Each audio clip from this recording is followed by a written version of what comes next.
আসসালামু আলাইকুম। যারা চাচ্ছেন আউটডোর এবং ইনডোরের জন্য ঘড়ি নিতে, এলইডি ঘড়ি, এবং ইনডোরের জন্য যারা চাচ্ছেন যে একদম ফ্রেশ এইচডি কোয়ালিটির ঘড়ি আমরা বিক্রি করে থাকি, এবং এগুলো সম্পূর্ণ 3 বছর ওয়ারেন্টি থাকে।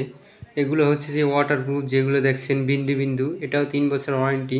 এটা ওয়াটারপ্রুফ। এটা হচ্ছে যে সাইজটা হচ্ছে 24/48, 2 ফিট 4 ফিট। এগুলোর দামগুলো হয় যে আপনার স্কোয়ার ফিট হিসাবে 12 ইঞ্চি বাই 12 ইঞ্চি। এটার স্কোয়ার ফিটটা হচ্ছে যে আপনার 1800 টাকা। এবং এগুলো আসে যে আপনার সাইজ হিসাবে, এটার সাইজটা 20-40, এটার দাম হচ্ছে যে আপনার 7000 টাকা। এরকম ঘড়ি পেতে অবশ্যই আমাদের সাথে যোগাযোগ করবেন এবং আমাদের চ্যানেলটাকে সাবস্ক্রাইব করে দিবেন। আসসালামু আলাইকুম। আলু